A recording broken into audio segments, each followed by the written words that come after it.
உபாகமம் 33க்கு திருப்பிக் கொள்ளுவோம். உபாகமம் 33:12 வாசிக்க கேட்போம். பென்யமீனை குறித்து கர்த்தருக்கு பிரியமானவன் அவரோட சுகமாய் தங்கியிருப்பான்.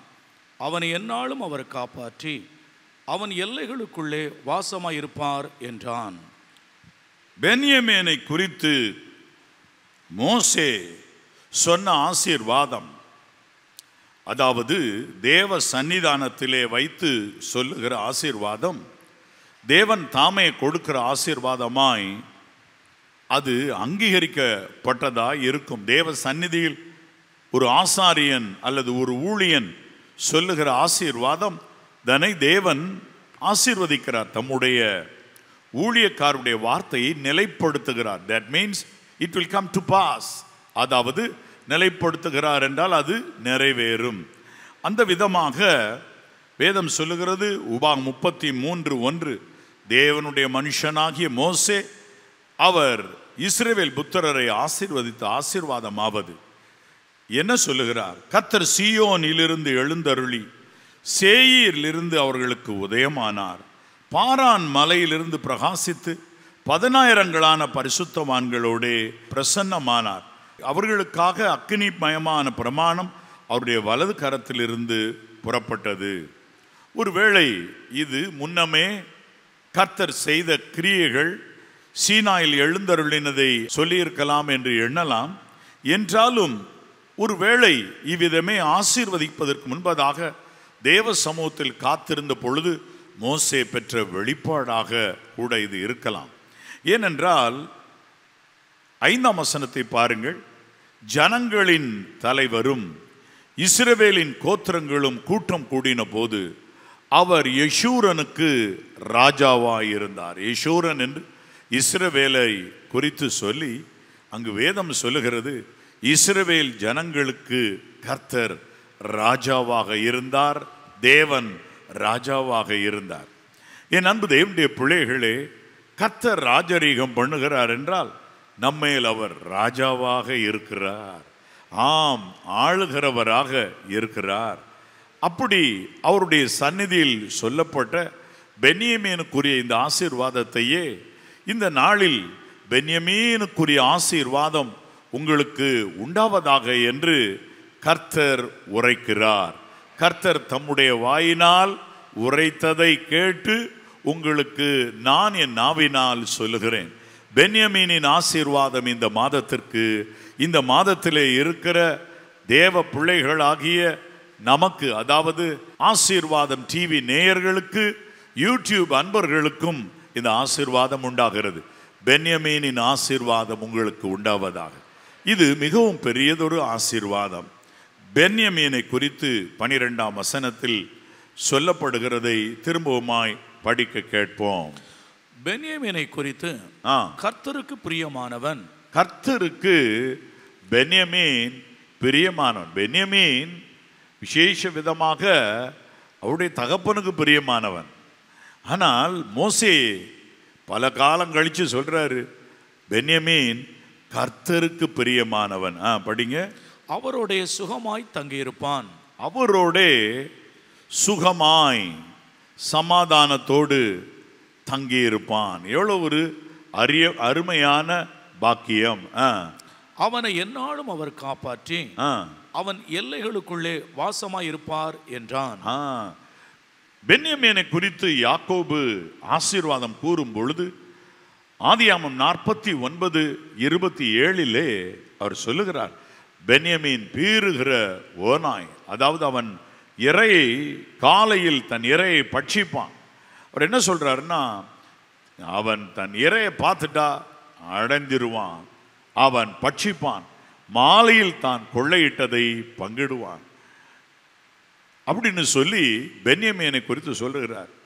காலையில அவன் தன் இரையை பட்சிப்பான், மாலையில் தான் கொள்ளையிட்டதை பங்கிடுவான். இது எப்படின்னா காலை மாலை ஒரே நாளில் நடைபெறுகிறதான ஒரு ஆசீர்வாதம் போல வெளிப்படுகிறது அல்லவா? பென்யமீனுக்கு விரும்பினது கிடைக்கும், வாய்க்கும்.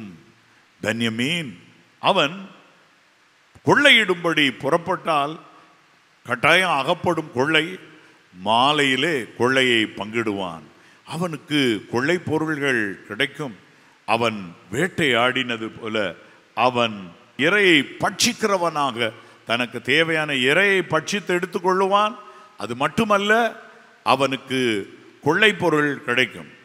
இன்னைக்கு இதே வாக்குத்தத்தத்தை கண்டுபிடிச்சு பாருங்க. பென்யமீன் கோத்திரத்தில், பென்யமீன் கோத்திரம் சின்ன கோத்திரம், அந்த கோத்திரத்தில் சவுலுக்கு நேரிட்ட காரியத்தை பாருங்கள். சாமுவேல் அவர்களை பந்தி மேடைக்கு, பலி மேடைக்கு அழைக்கும் பொழுது எல்லா மூப்பர்களும் உட்கார்ந்திருக்கிற இடத்தில் அவர்கள் எல்லாருக்கும் மத்தியில் பிரதானமான ஒரு முன்னம் தொடையை நான் எடுத்து வைக்க சொன்னேன், அதை கொண்டாங்கன்னு சொல்லி பென்யமீன் கோத்திரத்தானாகிய சவுல் முன்பதாக சாப்பிட வைக்கிறார் பாருங்க.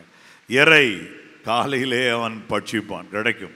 அதே போல எல்லா மனிதர் இஸ்ரவேலருடைய உச்சிதங்களை அவன் எடுத்துக்கொள்வான். சாமுவேலில் படிச்சு பாருங்க. ராஜாவை கேட்ட உடனே கர்த்தர் சொன்னார், எப்பா ராஜாவை கேட்குறீங்க, ஆனால் அவனுடைய காரியம் என்னன்னு நான் உங்களுக்கு சொல்கிறேன், அவனுக்கு எதெல்லாம் கிடைக்க போகுது அப்படின்னு சொல்லி அழகாக அங்கு சொல்லுகிறார். வேதாமத்தில் வாசித்து பாருங்க. 1 சாமுவேலின் புஸ்தகம் 8ஆம் அதிகாரம் 11ஆம் வசனத்திலிருந்து படிக்கிறேன். 1 சாமுவேல் 8:11. உங்களை ஆளும் ராஜாவின் காரியம் என்னவென்றால், தன் ரதத்துக்கு முன் ஓடும்படி அவன் உங்கள் குமாரரை எடுத்து தன் ரத சாரதிகளாகவும் தன் குதிரைவராகவும் வைத்துக் கொள்வான். 1000 பேருக்கும் 50 பேருக்கும் தலைவராகவும் தன் நிலத்தை உழுகிறவர்களாகவும் தன் விளைச்சல்களை அறுக்கிறவர்களாகவும் தன் யுத்த ஆயுதங்களையும் தன் ரதங்களின் பனிமூட்டுகளையும் பண்ணுகிறவர்களாகவும் அவர்களை வைத்துக் கொள்வான். உங்கள் குமாரத்தைகளை பரிமள தைலம் செய்கிறவர்களாகவும் சமையல் பண்ணுகிறவர்களாகவும் அப்பம் சுடுகிறவர்களாகவும் வைத்துக் கொள்வான். உங்கள் வயல்களிலும் உங்கள் திராட்சை தோட்டங்களிலும் உங்கள் ஒலிவ தோப்புகளிலும் நல்லவைகளை எடுத்துக்கொண்டு தன் ஊழியக்காரருக்கு கொடுப்பான். அடடா, பார்த்தீங்களா? வேதவசனம் என்ன சொல்லுது பாருங்க. இந்த சவுல் எப்படி இருக்க போறார்? ப்ராபசி கேளுங்க, ராஜா கேளுன்னு கேட்டீங்கல்ல. உங்களுடைய வயல்களில், திராட்சை தோட்டங்களில், ஒலிவ தோப்பில் நல்லவைகளெல்லாம் எடுத்து தன் ஊழியக்காரர் கொடுப்பான். அவரும் புசிப்பாராக இருக்கும் இல்லையா?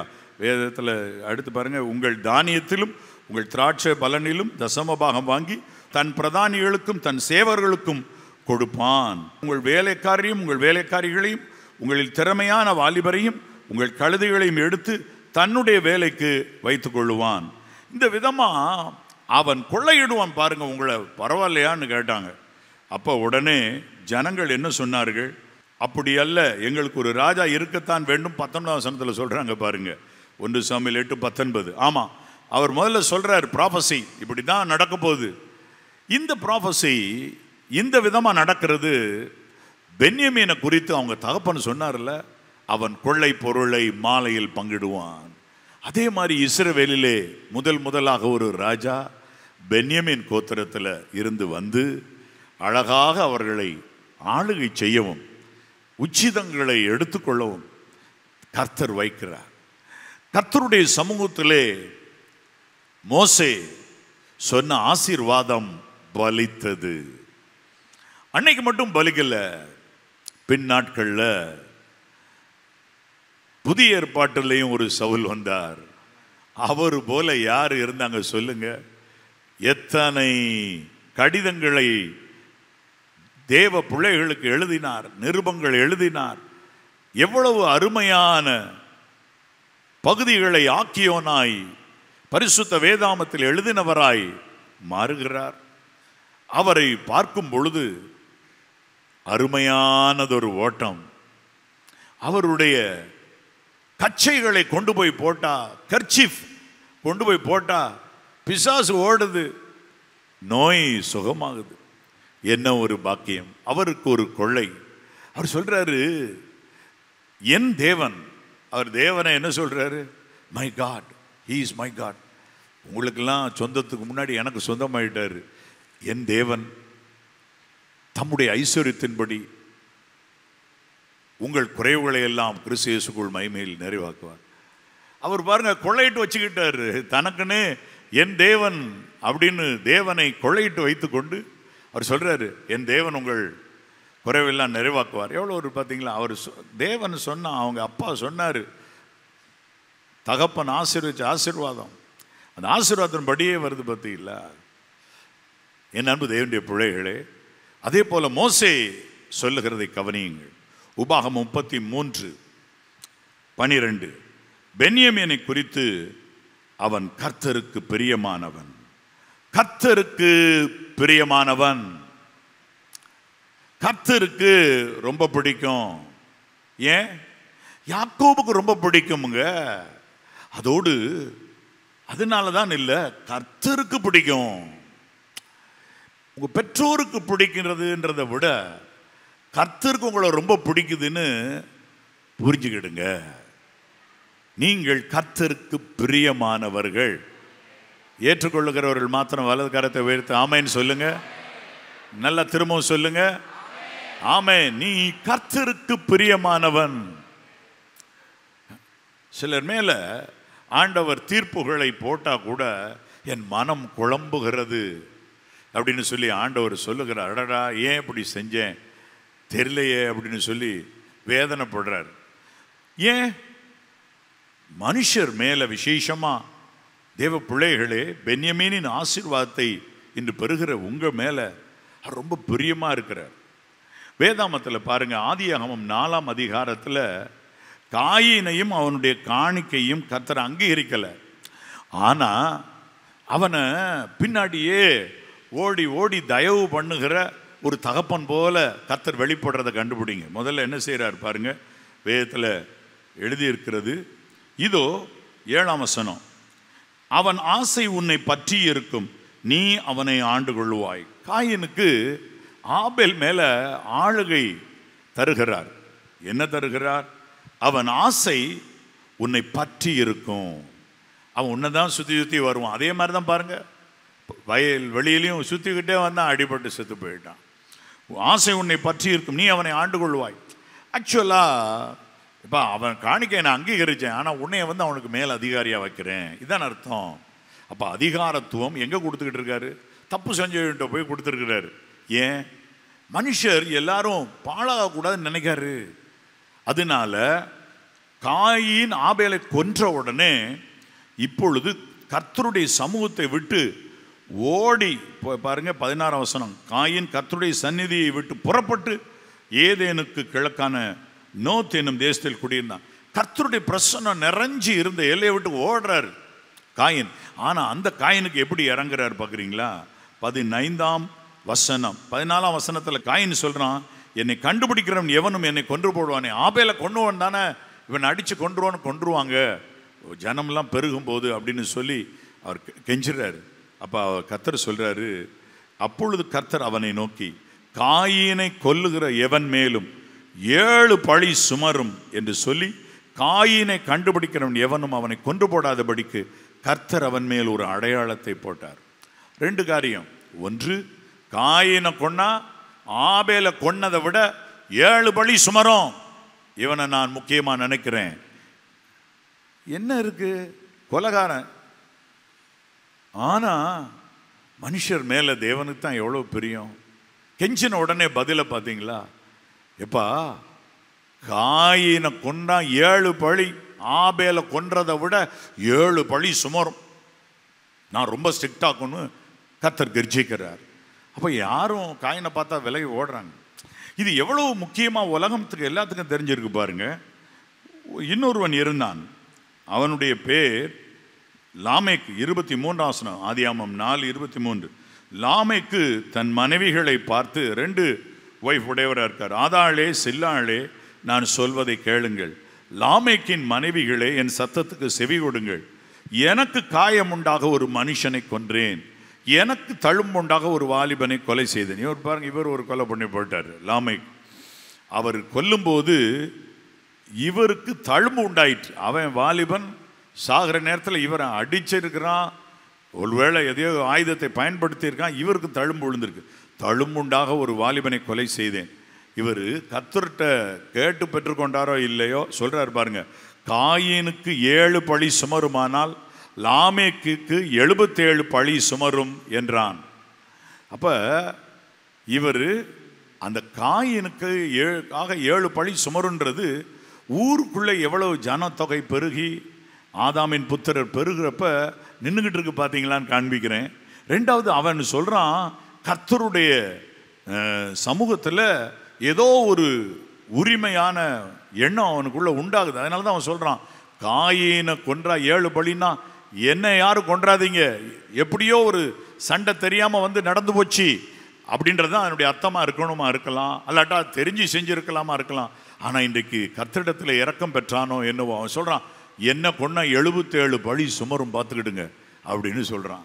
சும்மா சொன்னால் பைபிள் ரெக்கார்ட் பண்ணாதில்ல, பைபிள் ரெக்கார்ட் பண்ணி வச்சிருக்குன்னா சம்திங் இஸ் தேர், அங்கே ஏதோ ஒரு ரகசியம் இருக்குது. அப்போ 77 பழி சுமரணும், இன்னொரு கொலைகாரனை ஏன் காப்பாற்றணும் கர்த்தர்? இல்லைப்பா, ஒரு நல்ல ஒரு ஓமை வேதாமத்தில் எழுதப்பட்டு உள்ள அருமையான ஒரு ஓமை. ஒரு சிங்கம் தன்னுடைய குட்டியை எல்லாவற்றின் மேலும் ராஜாவாக ஏற்படுத்தி வைத்தது. அந்த பாலசிங்கம், அதாவது குட்டி சிங்கம், அது வாலிப வயதை இளமை அழைத்த அந்த பாலசிங்கம் எல்லோரையும் அடிக்கவும் மனுஷரை பட்சிக்கவும் தக்கதாக போகும்போது எல்லோரும் அந்த பாலசிங்கத்தை கொண்டு போட்டார்கள். அப்பொழுது இரண்டாவது இருக்கிறது ஒரே ஒரு பாலசிங்கம், இதை நான் அடுத்து மேலாக கொண்டு வருவேன் என்று சிங்கத்தில் உள்ளத்திலே திட்டம் வரும் அல்லவா?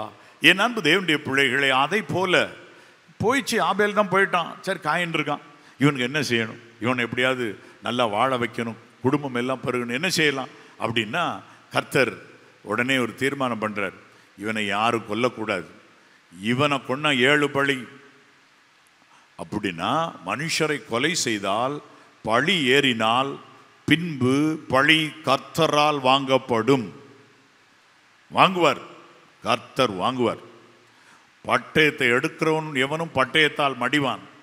அந்த பட்டயம் மனுஷருடைய பட்டயம்னு இல்லை, அவன் வந்து கர்த்தரே கொண்டு போடுவாரா இருக்கான். கர்த்தர் கொல்லுகிறவரும் உயிர்ப்பிக்கிறவருமா இருக்கிறார்னு எழுதியிருக்கல, அதனால கர்த்தரின் பட்டயம் கூட கொண்டு போடுமா இருக்கலாம். அதனால பட்டயத்தை எடுக்கக்கூடாது. ஆனால் 7 பழி சுமரும்னா அந்த வீட்டை கர்த்தருடைய கோபம் சந்திக்கவே சந்திக்கும். 77 பழினா எப்படி? கொலைகாரர்களை கூட காப்பாற்ற நினைக்கிறாருன்னா உங்கள் மேலே கர்த்தர் எவ்வளோ பிரியமாக இருக்கிறாரு பாருங்க.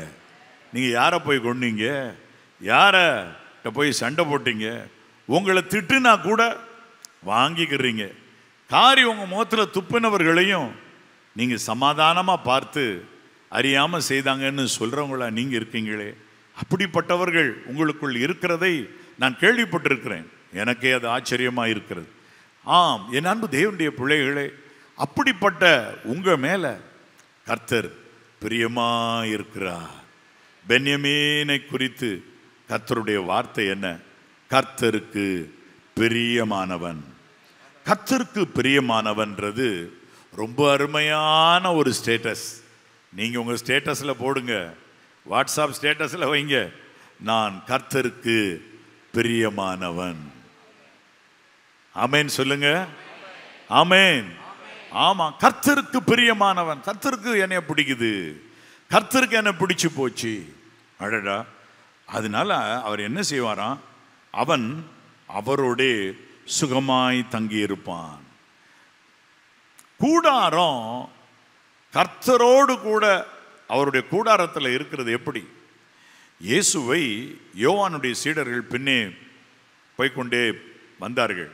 இயேசு திரும்பி பார்த்து, என்னத்தை தேடுகிறீர்கள் என்று கேட்டார். ரபி, நீர் எங்கே தங்கி இருக்கிறீர்? வாங்க பார்க்கலாம், நான் எங்கே தங்கியிருக்கேன்னு பார்க்க வாங்கன்னு கூட்டு போறார்.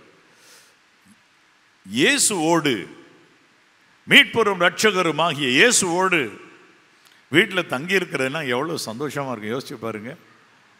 அதனால தான் வேதம் சொல்லுது, கிழக்கிலும் மேற்கிலும் இருந்து தீர்க்கதரிசிகளும் ஆபிரகாம், ஈசாக்கு, யாக்கோப் என்பவர்களும் வந்து என்னோடு கூட பந்தி இருப்பார்கள் என்று மீட்பர் இயேசு கிறிஸ்து சொன்னார். ஆம், அவரோடு பந்தி இருப்பது எவ்வளோ ஒரு பாக்கியம். அவரை காண்பது, பந்தி இருப்பது. அன்றைக்கு எமோவூருக்கு போகிற சீஷர்கள் அவரோடு பந்தி இருந்தார்கள். இன்னார் என்று அறியாதபடி அவருடைய கண்கள் மறைக்கப்பட்டிருந்தது. ஒரு நேரம் அப்பத்தை பிட்டார், டக்குன்னு கண்ணு திறக்குது. கண்ணு திறந்தா ஆண்டவர்டா, அடடா ஆண்டவர் பாரு சொல்றதுக்குள்ள மறைஞ்சிட்டாரு டக்குன்னு. ஆண்டவரோடு பந்தி இருப்பது எவ்வளோ ஒரு பெரிய பாக்கியம், எவ்வளோ ஒரு பெரிய ஆசீர்வாதம். என் அன்பு தேவனுடைய பிள்ளைகளே, அப்படியானால் இன்றைக்கு நீங்க புரிஞ்சுக்கிடுங்க, கர்த்தரோடு சுகமாய் நீங்கள் தங்கி இருப்பீர்கள். இப்படிப்பட்ட ஒரு ஆசீர்வாதம் உங்களுக்கு உண்டாகிறது. எவ்வளோ ஒரு பாக்கியமான ஆசீர்வாதம். இந்த மாதத்தில் கர்த்தரோடு தங்கி இருக்கிற ஒரு ஆசீர்வாதம் இந்த மாதத்திலிருந்து உண்டாகுது. இந்த மாதத்தில் அல்ல, இந்த மாதத்திலிருந்து உண்டாகிறது. இதுவரைக்கும் அவருக்கு உங்களுக்கு நடுவே பாவம் என்னும் பகை, அக்கிரமம் என்னும் மேகங்கள், கார் மேகங்கள் கர்த்தருக்கு உங்கள் முகத்தை பார்க்க விடாதபடி அது என்ன மறைக்குதுன்னு சொல்றாரு. எனக்கு மறைவா இருக்குப்பா, உன் முகத்தை பார்க்க முடியல. அதெல்லாம் போய் அவரோடு சுகமாய் குடியிருப்பான், சுகமாய் தங்கியிருப்பான்னா சண்டை இல்லாமல், சச்சரவு இல்லாமல், மகிழ்ச்சியோடு அவருக்கு பிரியமானவன் அவரோடு தங்கியிருப்பான். ஆண்டவருடைய கைகளில் உங்களை ஒப்புக்கொடுங்க. ஆண்டவரே, உம்மை நாங்கள் காண வேண்டும் ஐயா. அருமையான ஒரு பாட்டு இருக்குது, இயேசுவை காண வேண்டும் ஐயா அப்படின்னு நடராஜ முதலியார் என்கிற ஒரு ஊழியர் ரொம்ப அதை பிரியமாக அந்த பாட்டை படிப்பார். நான் சின்ன பையனாக இருக்கும்போதெல்லாம் அதை கேட்டிருக்கேன். அப்போ கேட்கும்போது ரொம்ப அவருடைய பாடல்கள் ரொம்ப பிடிக்கும். அருமையான ஒரு பாடல். இயேசுவை காண வேண்டும் ஐயா, ஐயா இயேசுவை காண வேண்டும் ஐயா. மாசில்லாதவர், மாசில்லா மாமணி, மண்ணுயிர்க்கெல்லாம் தலைவர்,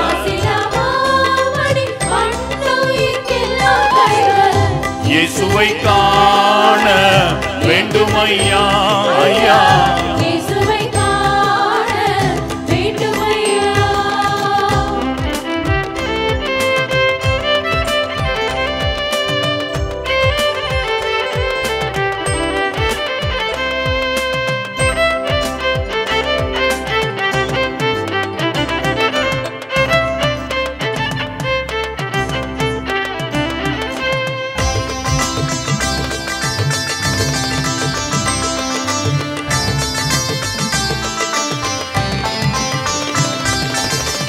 திரும்பு திரும்பு மானம் திரும்பு,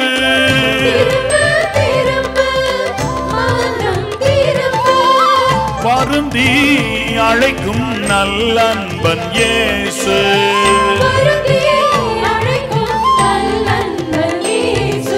நல் நண்பன் இயேசு. இயேசுவை காண வேண்டும் ஐயா, ஐயா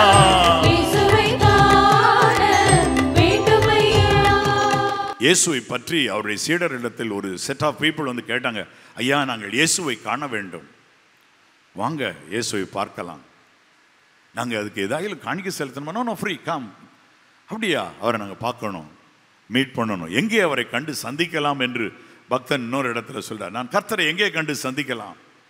நான் உங்களுக்கு சொல்லுகிறேன், உங்களில் ஒவ்வொருவரும் கர்த்தரை மெய்யாகவே கண்டேன் என்று சாட்சி கொடுப்பீர்கள். எப்படி எடுக்கணுமோ எடுத்துக்கிடுங்க. என்னை பொறுத்த மட்டும் எனக்கு தெரியும், நீங்க இதை சொல்லுவீர்கள். கர்த்தரை கண்ணார கண்டேன் என்று சொல்லுவீர்கள். ஒரு நாள் அதை குறித்து சாட்சியாய் நீங்கள் இருப்பீர்கள்.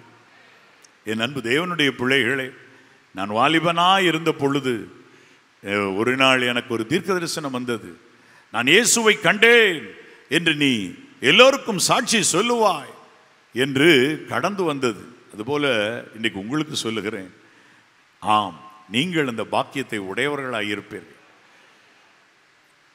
இதோ மரியாளை பாக்கியவதி என்று சொல்லுகிறோமே, பிள்ளையை வளர்த்து அழகாக சீராட்டி சிறு குழந்தையா கையில் வைத்த அவர்கள் பாக்கியமுள்ளவர்கள் என்று இயேசுவினிடத்திலே சொன்னார்கள். உம்மை பெற்ற தாய் பாக்கியமுள்ளவள் என்று சொல்லி சொன்னார்கள். ஆம், நீங்கள் ஒவ்வொருவரும் பாக்கியமுள்ளவர்களாக இருப்பீர்கள். காரணம் வேதம் சொல்லுகிறது, கர்த்தர் அவனோடே சுகமாய் தங்கியிருப்பான். அவரோடே பென்யமீன் சுகமாய் தங்கியிருப்பான். இரண்டாவது, அவனை எந்நாளும் அவர் காப்பாற்றி அவன் எல்லைகளுக்குள்ளே வாசமாயிருப்பார். அவனை எந்நாளும் அவர் காப்பாற்றுவார். இதுதான் ஒரு அருமையான வாக்குத்தத்தம். எந்நாளும் அவனை காப்பாற்றிடுவார், ஒன்றும் பயப்பட வேண்டாம், பயமே இல்லை. எந்நாளும், அந்த எந்நாளும் அப்படிங்கிறத எந்த டேட்டு போட்டீங்கனாலும் ஆமாம் சொல்லிக்கிட்டே இருக்கு அந்த வசனம், வாக்குத்தத்தம். எந்நாளும். ஒருவன் கடன் வாங்கி ஒரு பெரிய கடன்காரன் ஆனான். அப்பொழுது கடன் கொடுத்த 3-4 பேர் வரும்பொழுது அவனுடைய கடைக்கு வெளியே ஒரு போர்டு வைத்தான். இன்றைக்கு போய் நாளை வாருங்கள், உங்கள் கடனை தருகிறேன் அப்படின்னு. உடனே வந்தவங்களுக்கு கோபம் அடங்குச்சு. சரி, இன்னைக்கு இல்லை நாளை கொடுத்துட போறான்ட்டு போயிட்டாங்க. அடுத்த நாள் வந்து பார்த்தா போர்டு அப்படியே தொங்குது, இன்றைக்கு போய் நாளைக்கு வாருங்கள், உங்கள் கடனை தருகிறேன். சரி, இன்னும் ஒரு நாள் பொறுத்து கொடுவோம். அடுத்த நாள் வந்தால் அதே போர்டு. இந்த வசன போர்டை மாட்டி பாருங்க, அது சொல்லும், எந்நாளும் அவனை காப்பாற்றுவார், எந்நாளும் அவனை எந்நாளும் அவர் காப்பாற்றி அவன் எல்லைகளுக்குள்ளே வாசமாயிருப்பார். கர்த்தர் பென்யமீனை எந்நாளும் காப்பாற்றுவார் என்ற ஒரு வாக்குத்தத்தம் இருக்கிறது என்பதற்காக துணிகரமாய் நாம் நடக்கக்கூடாது. ஏனென்றால் சவுல் துணிகரமாய் நடந்த காரியங்கள் நிமித்தமாய் கர்த்தர் அவருக்கு உதவி செய்ய கூடாமல் போயிற்று. யுத்தத்திலே அவரும் அவருடைய மகனும் மாண்டு போக நேரிட்டது. ஆகவே வாக்குத்தத்தங்களை பெற்றுவிட்டோம் என்பதற்காக நாம் எப்படியும் வாழலாம் என்று அல்ல. நீங்கள் 12 கோத்திரங்களை நியாயம் விசாரிக்கிறவர்களாய் சிங்காசனத்தின் மேல் உட்காருவீர்கள் என்று சொல்லப்பட்ட போது யூதாசும் இருந்தார். ஆனால் அந்த வாக்குத்தத்தத்தை அவர் அடையாமற் போனார். ஆகவே வாக்குத்தத்தங்கள் கிடைத்தாலும் அதை அடைந்து தீரு மட்டும் நாம் நம்மை தாழ்த்தி தேவனுக்கு முன்பாக காத்திருந்து ஆசீர்வாதத்தை சுதந்திரிக்க வேண்டியது, வாக்குத்தத்தங்களை சுதந்திரிக்க வேண்டியது அவசியமாக இருக்கிறது.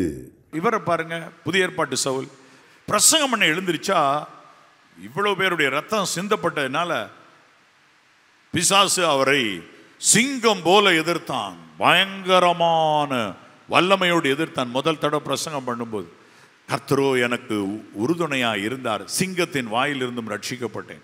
ஸோ இட் வாஸ் ஒரு பயங்கரமான நாளாக இருந்தது. அது ஒரு பயங்கரமான நாள். சிங்கம் போல சத்துரு அவரை எதிர்க்கிற நாள். அது வரைக்கும் நம்ம எல்லையில தான் ஓடிக்கிட்டு இருக்கான்னு விட்டுக்கிட்டு இருந்த பிசாசு சத்துரு எதிர்க்கிறான் சிங்கம் போல. அவனை காப்பாற்றி எந்நாளும் அவர் அவனை காப்பாற்றி அவன் எல்லைகளுக்குள்ளே வாசமாக இருப்பார். அதனால தான் சவுல் பவுலான அவருக்கு அவர் எல்லைகளுக்குள்ள கர்த்தர் வாசமாக இருந்தார், அவரை காப்பாற்றினார், தீமைகளுக்கெல்லாம் காப்பாற்றினார். இந்த பட்டணத்தில் எனக்கு அநேக ஜனம் உண்டு, ஒருவரும் மேலே கை போடுவதில்லை, நான் காப்பாற்ற இருக்கேன், பிரசங்கம் பண்ணு, பவுல் பயப்படாமல் பேசு. பார்த்தீங்களா, அவர் காப்பாற்றுகிறார். அழகாய் கர்த்தர் காப்பாற்றி அருமையாய் நடத்தி வந்தார்.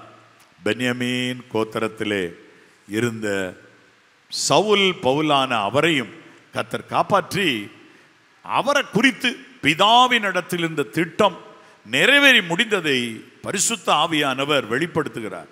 அவர் என்ன சொல்றார்? ஒருவேளை அவர் எருசலேமுக்கு போகாமல் இன்னும் கொஞ்ச நாள் சுற்றி செய்தால் பிதாவின் சித்தத்தையும் தாண்டி செய்கிற நன்மையா இருக்கலாமா இருக்கும். எருசலேமுக்கு போகையில் அவர் கட்டப்படுவார், ஒப்பு கொடுக்கப்படுவார். அப்படித்தான் வாழ்க்கை அப்படி இருக்கிறது என்று சொல்லப்படுகிறது. ரைட். ஆனால் அவர் ஒன்றும் எதை குறித்தும் காலங்கவே இல்லை. ரைட்.